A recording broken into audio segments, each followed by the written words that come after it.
প্রিয় শিক্ষার্থী, আজকে আমি টেট 2 পরীক্ষার টাইম ম্যানেজমেন্ট নিয়ে কিছু কথা বলবো। আপনারা জানেন যে টেট 2 পরীক্ষার সময় রয়েছে 2 ঘন্টা 30 মিনিট। তো 2 ঘন্টা 30 মিনিট কিভাবে এক্সাম হলে কাটাবেন যাতে এই সময়ের মধ্যে সর্বোচ্চ মার্ক আপনি আয়ত্ত করতে পারেন। সবার প্রিপারেশন ভালো, তো সবাইকে আমি অভিনন্দন জানাচ্ছি কালকের পরীক্ষার জন্য। ভালো করে পরীক্ষা দেবেন সেটাও আশা করছি। তো টাইম ম্যানেজমেন্টে কিভাবে করবেন, টেট 1 যারা দিয়েছেন টাইম ম্যানেজমেন্টের ব্যাপারে কিছুটা হয়তো বুঝতে পেরেছেন, প্রথমে কি লিখতে হবে না হবে বা তাহলে কি করে টাইমটা ম্যানেজ হবে, আদারওয়াইজ তো টাইম চলে যাবে, আপনি শেষ করতে পারবেন না। তো প্রথমে আমি বলবো আপনারা প্রত্যেকের স্ট্র্যাটেজি আলাদা হতে পারে। আমি আমার স্ট্র্যাটেজিটা সবার সঙ্গে শেয়ার করছি, এভাবে করলে ভালো হয়। তো আপনার অন্য স্ট্র্যাটেজিও থাকতে পারে, তো আপনার যেভাবে ভালো মনে হবে সেভাবে করবেন। আর যদি মনে হয় যে আমার স্ট্র্যাটেজিটা কারো ভালো লাগলো তাহলে সেটাও ফলো করতে পারেন। তো প্রথমে আপনি চাইল্ড ডেভেলপমেন্ট এন্ড পেডাগজি নিয়ে বসবেন না, কারণ চাইল্ড ডেভেলপমেন্ট এন্ড পেডাগজি যতই পড়ে যান না কেন কিছু ঘুরিয়ে পেঁচিয়ে প্রশ্ন দেবে, কিছু আনকমন প্রশ্ন থাকবে। তো একেবারে প্রথমেই যদি এগুলো দেখেন মাথা গরম হয়ে যাবে, মুড নষ্ট হয়ে যাবে, পরীক্ষায় যে মুড নিয়ে গিয়েছিলেন সেই মুডটা নষ্ট হয়ে যাবে। তো প্রথমে কিন্তু চাইল্ড ডেভেলপমেন্ট এন্ড পেডাগজি ধরার দরকার নেই। প্রথমে আপনি বাংলা ধরতে পারেন। বাংলাটা তুলনামূলক সবার প্রিপারেশন ভালো, নোটস পড়েছেন, কবি সাহিত্যিকের পার্ট বা টেট 1 কবি সাহিত্যিকের পার্ট থেকে কি কি এসছে, গ্রামার পোর্শন থেকে কি কি এসছে দেখতে পেয়েছেন।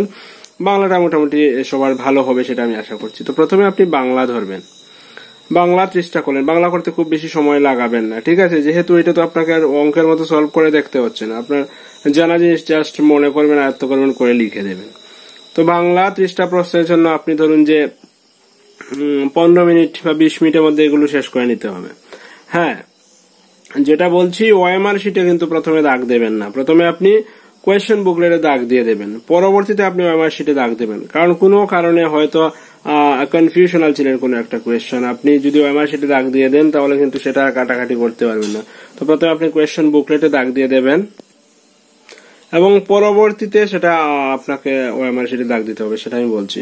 তো প্রথমে বাংলা ধরবেন, 15 থেকে 20 মিনিটের মধ্যে বাংলা শেষ করে নিলেন। বাংলা শেষ করে কি করবেন, আপনি যদি আর্টসের হন তাহলে এসএসসিটা, যদি সায়েন্সের হন তাহলে সায়েন্সটা ধরে নেবেন। ওকে, তো বাংলা করলেন, তারপর সায়েন্সটা করলেন। তো সায়েন্সও করতে গিয়ে দেখবেন যে হয়তো আপনার 20-22টা প্রশ্ন আপনার হুবহু মানে পারছেন, হয়তো কিছু পারছেন না। তো যেগুলো পারছেন সেগুলো দাগ দিয়ে দেবেন, বেশি সময় কাটানো যাবে না, ঠিক আছে, বেশি সময় কাটানো যাবে না। সায়েন্সটা করবেন, তারপর আপনি ইংলিশটা ধরবেন। তো ইংলিশ কি করবেন, গ্রামার পোর্শন যেগুলো আছে সেগুলো দিয়ে দেবেন। প্যারাগ্রাফ, প্যাসেজ যেগুলো আছে, দুটো প্যাসেজ আসবে, প্যাসেজে হয়তো একটু সময় লাগতে পারে। একবার পড়েছেন আপনি, প্যাসেজটা একবার পড়বেন, পরে যদি আনসার গুলো বেরিয়ে যায় ইটস ওকে। যদি মনে হয় যে না প্যাসেজ পড়ে আনসারটা বের হচ্ছে না, তাহলে এখানে কিন্তু বেশি সময় দেয়া যাবে না, বেশি সময় দেয়া যাবে না প্যাসেজে, প্যাসেজ জাস্ট রেখে দেবেন, ঠিক আছে। প্রথমে বাংলা, তারপর সায়েন্স বা এসএসটি ক্ষেত্রে এসএসটি, তারপর আপনি ধরবেন ইংরেজি।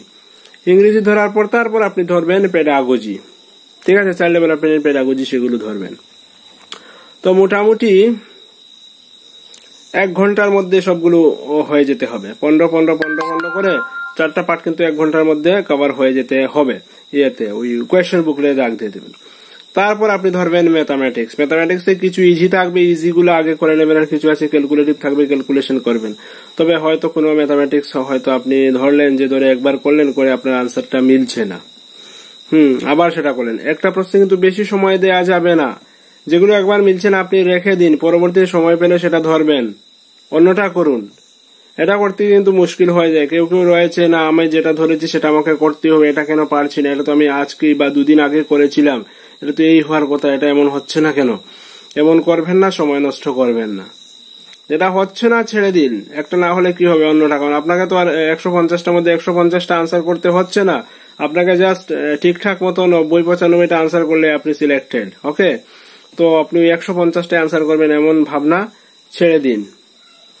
5টা সাবজেক্ট আছে, প্রত্যেকটা যদি 20টা করে ঠিকঠাক মতো হয়ে যায় তাহলে হয়ে যাচ্ছে, ঠিক আছে। তো ম্যাথসটা করবেন, বেশি সময় নষ্ট করবেন না, যেগুলো ইজিলি হয়ে যাচ্ছে সেগুলো করুন। করে ধরুন আধা ঘন্টা বা 40 মিনিটে আপনার হয়ে গেল ম্যাথসটা, মোটামুটি একবার কভার হয়ে গেল। তারপর আপনি ওএমআর শিট নেবেন, ওএমআর শিট নিয়ে যেগুলো করতে পেরেছেন সেগুলো দাগ দিয়ে দেবেন। তো ওএমআর শিটে দাগ দিতে গিয়ে বেশি সময় কাটাবেন না। আর তার আগে যেটা বলবো হচ্ছে গিয়ে প্রথমে ওএমআর শিটটা কিন্তু ঠিকঠাক ফিল আপ করবেন, বুঝে ফিল আপ করবেন যে কোনখানে রোল নাম্বার লিখতে হবে, কোন জায়গাতে কোয়েশ্চেন বুকলেটের সিরিজ নাম্বার লিখতে হবে, কোন জায়গাতে নিজের নাম লিখতে হবে ক্যাপিটাল লেটারে, কোন জায়গাতে সাবজেক্ট লিখতে হবে, সবগুলো ওএমআর শিট কিভাবে ফিল আপ করতে হয় সেটা নিয়ে আমার আলাদা একটা ভিডিও রয়েছে, আমি এই ভিডিও ডেসক্রিপশনে সেই ভিডিওটা দিয়ে দেবো, সেটা দেখে নেবেন। তাহলে পরীক্ষার হলে গিয়ে আপনাকে টেনশন করতে হবে না, কারণ ওএমআর শিট যদি ঠিকঠাক মতো ফিল আপ না করেন তাহলে কিন্তু অনেক মুশকিল হয়ে যায়, অনেক সমস্যা হয়ে যায়। ওএমআর শিটটা ঠিকঠাক ফিল আপ করতে হবে। তো যাই হোক, যেটা বলছিলাম যে সবগুলো আনসার করার পর, সবগুলো না মানে যতগুলো ঠিকঠাক পারলেন সেগুলো আনসার করার পর আপনি ওএমআর শিটটা ফিল আপ করতে যাবেন। ওএমআর শিট ফিল আপ করতে গিয়ে তো অবশ্যই ব্ল্যাক বল পয়েন্ট পেন দিয়ে ফিল আপ করবেন, এবং সেগুলো সার্কেল যেটা করবেন বাইরে যাতে বেশি না যায়, আবার শুধু একটু ডট দিয়ে চলে এলেন এমনও যাতে না হয়, পুরোটা ভরাট করে দেবেন। এক্ষেত্রে ভরাট করার জন্য আপনি একটু বড় মুখওয়ালা কলম নিয়ে যেতে পারেন, বল পয়েন্ট পেন যেগুলোর মুখটা একটু বড় থাকে সেগুলো নিয়ে যেতে পারেন, এক্ষেত্রে তাড়াতাড়ি ভরা যাবে। ঠিক আছে, অগ্নি পেন নিয়ে যেতে পারেন, অগ্নি পেনও কিন্তু ঠিকঠাক আছে, সেটা দিয়ে করতে পারেন। করে এগুলো ভরাট করে তারপর দেখবেন যে ভরাট করতে 15 থেকে 20 মিনিট সময় লাগলো। ঠিক আছে, তো কি হলো, হয়ে গেল 2 ঘন্টা, আপনি টেনশন ফ্রি। তারপর মিলিয়ে দেখবেন যে কতগুলো হলো, আমি কতটা আনসার করলাম। তারপর আপনি রিভিউ করবেন বাকি যেগুলো করতে পারেননি সেগুলো। তাহলে দেখুন 2 ঘন্টার মধ্যে সবকিছু হয়ে গেল, আমি যতটুকু পারি, আমি টেনশন ফ্রি হয়ে গেলাম। ঠিক আছে, ওএমআর শিট আমার ফিল আপ করা হয়ে গেল। প্রথম 15 হচ্ছে কি, যেমন প্রথমে বাংলা ধরলাম 15 মিনিট, তারপর আমি ধরলাম কি সায়েন্স ধরলাম 15 মিনিট, তারপর ধরলাম ইংলিশ 15 মিনিট, তারপর ধরলাম চাইল্ড ডেভেলপমেন্ট পেডাগজি, সেটা 1 ঘন্টায় দাগ দিয়ে দিলাম। তারপর ম্যাথামেটিক্স আরো মনে করুন যে আমি 40 মিনিট লাগালাম, যেগুলো পারি সেগুলো করার পর আমি ওএমআর শিট ধরলাম, ওএমআর শিট ধরুন 20 মিনিটে আমি যেগুলো পারলাম সেগুলো ঠিকঠাক ফিল আপ করে দিলাম। তো আমার 2 ঘন্টার মধ্যে মোটামুটি হয়ে গেল।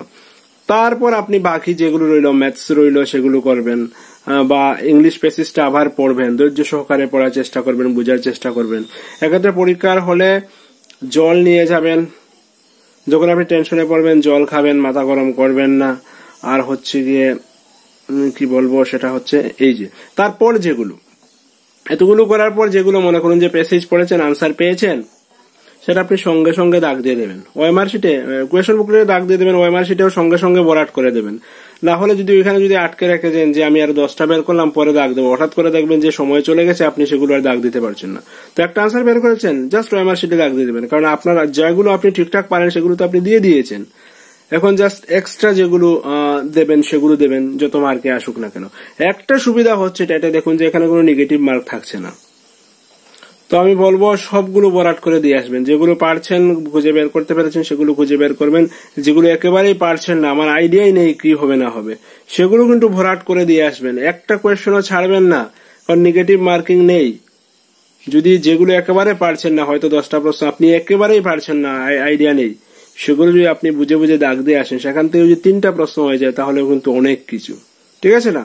তো এইভাবে পরীক্ষা দেন, আশা করছি সবার পরীক্ষা ভালো হবে। এবং আমার স্ট্র্যাটেজিটা আমি বললাম, আপনার স্ট্র্যাটেজি আপনি বুঝে ফলো করবেন। পরীক্ষার হলে কিভাবে টাইম ম্যানেজমেন্ট করতে হয়, টাইম ম্যানেজ করবেন এবং টাইমের মধ্যেই পরীক্ষাটা কমপ্লিট করবেন। তারপর পরীক্ষা দিয়ে এসে আমাকে অবশ্যই জানাবেন পরীক্ষাটা কেমন হলো, এবং কালকে আমি বিকাল দিকে আনসার কি দিয়ে দেওয়ার চেষ্টা করব। তো আজকে এখানে রাখছি, সবার পরীক্ষা ভালো হোক সেই প্রত্যাশায়। ধন্যবাদ সবাইকে।